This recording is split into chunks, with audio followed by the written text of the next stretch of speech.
Gold hub తాకట్టులో ఉన్న బంగారాన్ని విడిపించి కొనబడును. అదే రోజు ఆన్లైన్ ధరకు కొని డబ్బులు ఇవ్వబడును.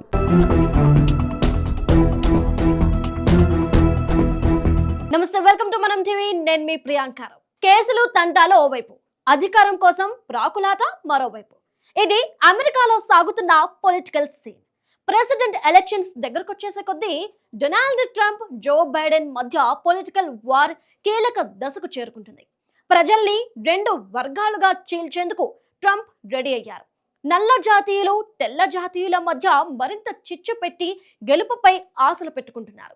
ఇంతకీ ట్రంప్ ను సమర్థిస్తున్న రిపబ్లికన్ పార్టీ ప్లాన్ ఏంటి? అనుకున్నట్లుగా వారికి ప్లస్ అవుతుందా? టక్కరి ట్రంప్ పై మనం టీవీ స్పెషల్ ఫోకస్. అమెరికాలో Republican and law makers strict local ID requirements ఉండాలని ఒక బిల్లును ప్రతిపాదిస్తున్నారు. ఇక టెక్సాస్ రిప్రజెంటేషన్ ఆధ్వర్యంలో ఇదంతా జరిగింది. ఈ బిల్లు అమల్లోకి వస్తే అమెరికాలో ఓటు వేయాలంటే చాలా స్ట్రిక్ట్ రూల్స్ ఫాలో కావాల్సి ఉంటుంది. ఇప్పుడున్న ఓటర్లు కొత్తగా కొన్ని డాక్యుమెంట్లను పొందుపరిస్తేనే ఓటుకు అర్హులవుతారు. అందుకు బర్త్ సర్టిఫికెట్ గానీ, అమెరికా పాస్పోర్ట్ గానీ తప్పనిసరిగా చూపించాల్సి ఉంటుంది. అలా లేని పక్షంలో ఇప్పటి వరకు ఉన్న ఓటర్లంతా డిస్క్వాలిఫై అవుతారు.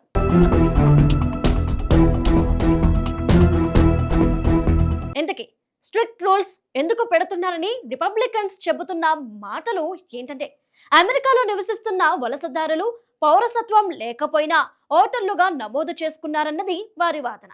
ఇదంతా జో బైడెన్ అధ్యక్షుడిగా ఎన్నికైన తర్వాత పెద్ద ఎత్తున దొంగ ఓటర్లు నమోదయ్యారనేది రిపబ్లికన్స్ ప్రచారం. దీన్ని అరికట్టేందుకు స్ట్రిక్ట్ ఓటర్ ఐడి రూల్స్ అనేది రిపబ్లికన్స్ మాటలు. అయితే అందుకు తగ్గ ఎవిడెన్స్ ఏమున్నాయనేది మాత్రం వారు చూపడం లేదు. కేవలం బైడెన్ అధికారంలోకి వచ్చిన తర్వాత జరుగుతున్న తంతుగానే చెబుతున్నారు. జరగనున్న అమెరికా ఎన్నికల్లో ట్రంప్ ప్రచారానికి బలం చేకూర్చేందుకే రిపబ్లికన్లు కొత్త ఎత్తుగడగా టాక్ నడుస్తోంది. అగ్రరాజ్యంలో నెలకొన్న ఓటరు అంశాన్ని తెలుసుకునే ముందు మనం 2016 అగ్రరాజ్యం ప్రెసిడెంట్ ఎలక్షన్ ను గుర్తు తెచ్చుకోవాలి. హిల్లరీ క్లింటన్ పై ట్రంప్ పోటీ చేసినప్పుడు పాపులర్ ఓట్లలో హిల్లరీ క్లింటన్ కు ఎక్కువ పోలయ్యాయి. అంటే ఓవరాల్ గా ఆమెకు అధికంగా ఓట్లు వచ్చాయి.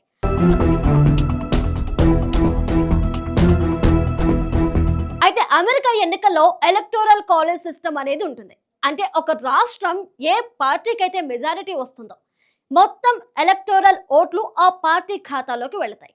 ఆ క్రమంలో పెద్ద రాష్ట్రంలో ట్రంప్ కు మెజారిటీ రావడంతో నాటి ఎన్నికల్లో ఆయన విజయం సాధించారు. మొత్తంగా చూస్తే హిల్లరీ క్లింటన్ కు ఎక్కువ ఓట్లు వచ్చాయి. నాడు జరిగిన ఎన్నికల సమయంలో ఒక ఆరోపణను కూడా ట్రంప్ తెరపైకి తీసుకొచ్చారు. ఇదంతా ఓటర్ ఫ్రాడ్ తో జరిగిందని అన్నారు. దొంగ ఓట్ల కారణంగానే నాకు పాపులర్ ఓట్లు రాలేదని ఓటు తెరపై ప్రచారం ఆనాడే మొదలైపోయింది. ఇక అధికారంలోకి వచ్చిన తర్వాత ఓటర్ ఇంటిగ్రిటీ కమిషన్ ను ఏర్పాటు చేశారు. అయితే ఇల్లీగల్ ఎవిడెన్స్ ఉన్నట్లు గాని, దొంగ ఓట్లు నమోదైనట్లు గాని కమిషన్ నిరూపించలేకపోయింది. అందుకు సాక్ష్యాధారాలు లేవని కమిషన్ తేల్చింది. 2020లో బైడెన్ చేతిలో ఓడిన ట్రంప్ నాటి ఎన్నికల శైలిని తప్పుబట్టారు. రిగ్గింగ్ ఎలక్షన్స్ అని, ఈ ఎన్నికలు గుర్తించనని ట్రంప్ బాహటంగానే అనేశారు. అభిమానులను సైతం రెచ్చగొట్టారు. ప్రత్యర్థులపై దాడికి ఉసుగొలిపారు. తాజాగా మరోమారు దొంగ ఓటర్లు ఉన్నారంటూ ప్రచారం చేయడం వెనుక 2 లక్ష్యాలను ట్రంప్ పెట్టుకున్నారు. ఒకటి, తన కోర్ వైట్ అమెరికన్ రెసిస్ట్ ఓటర్లను సంతృప్తిపరచడం.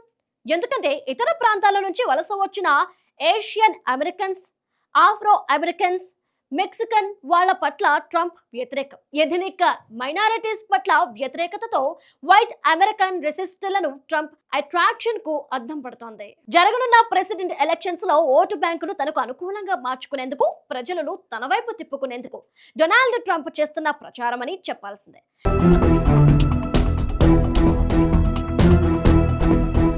రెండోది, అధ్యక్ష ఎన్నికల్లో ఓటమి ఎదురైతే ఇదంతా బైడెన్ పాలనలో ఇల్లీగల్ ఓటర్లతో ఆయన గెలిచారు.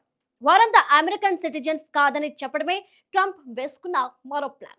ఒక విధంగా అమెరికా ప్రజాస్వామ్యంలో పెద్ద గందరగోళం సృష్టించేందుకు ఆయన ఇప్పటి నుండే ప్రిపేర్ అవుతున్నారు. అందుకు ఆయన supporters Republicans strict local ID requirements తరహా బిల్లు తీస్తున్నారు. దొంగ ఓటర్లపై అమెరికాలో చాలా పరిశోధనలు కూడా జరిగాయి. రిపబ్లికన్స్ అధికారంలో ఉన్న రాష్ట్రాల్లో స్ట్రిక్ట్ లోకల్ ఐడి విధానం ఆ పార్టీని బాగా దెబ్బతీసింది. నిజమైన ఓటర్ కూడా ఓటు హక్కును నిరాకరించేలా చేయడమే కారణం. బ్రెనన్ సెంటర్ ఫర్ జస్టిస్ అనే సంస్థ చేపట్టిన సర్వేలో కూడా ట్రంప్ ఆలోచనలకు వ్యతిరేకమని తేలింది. స్ట్రిక్ట్ ఓటర్ ఐడి విధానం వల్ల నల్ల జాతీయులపై తీవ్ర ప్రభావం చూపిందని, వారితో పాటు ఇతర ఖండాల నుంచి వచ్చిన వలసదారులను ఇబ్బందులకు గురి చేసిందని సంస్థ చేపట్టిన రీసెర్చ్ లో తేలింది. అంటే నాన్ వైట్ వారిపై రిపబ్లికన్స్ స్ట్రిక్ట్ ఓటర్ ఐడి పేరుతో చేస్తున్న ప్రచారానికి ట్రంప్ బాగానే ఒత్తాసు పలికారనేది స్పష్టంగా తేలింది. వాస్తవానికి అమెరికాలో నివసిస్తున్న వారిలో నాన్ సిటిజన్స్ కు స్థానిక ఎన్నికల్లో, అంటే మున్సిపల్ వంటి ఎలక్షన్స్ లో ఓటు హక్కు కల్పిస్తారు. ఎందుకంటే స్థానిక అవసరాలు, సివిక్స్ ఇష్యూలో న్యాయబద్ధమైన హక్కులు పొందడమే ప్రధాన ఉద్దేశం. అయితే వారికి ప్రెసిడెంట్ ఎన్నికల్లో, అంటే ఫెడరల్ ఎలక్షన్స్ లో ఓటు వేసే అర్హత ఉండదు. దీన్ని సాకుగా చూపిన రిపబ్లికన్స్ స్ట్రిక్ట్ ఓటర్ ఐడి ప్రతిపాదనను వ్యాప్తి చేస్తున్నారు.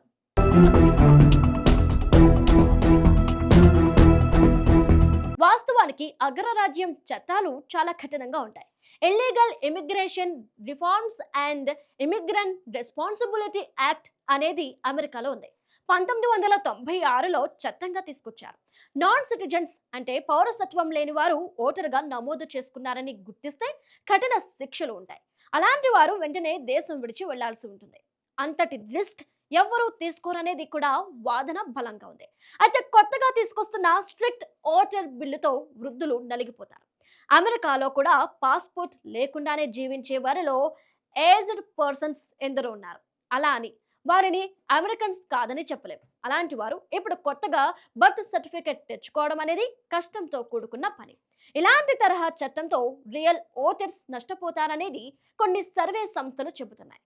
ఇదంతా రాజకీయ ఎత్తుగడగా భావిస్తున్నారు. ఏదేమైనా డొనాల్డ్ ట్రంప్ వేసిన ఎత్తులో చిత్తవుతారో గెలుస్తారో అన్నది మాత్రం వేచి చూడాల్సిందే.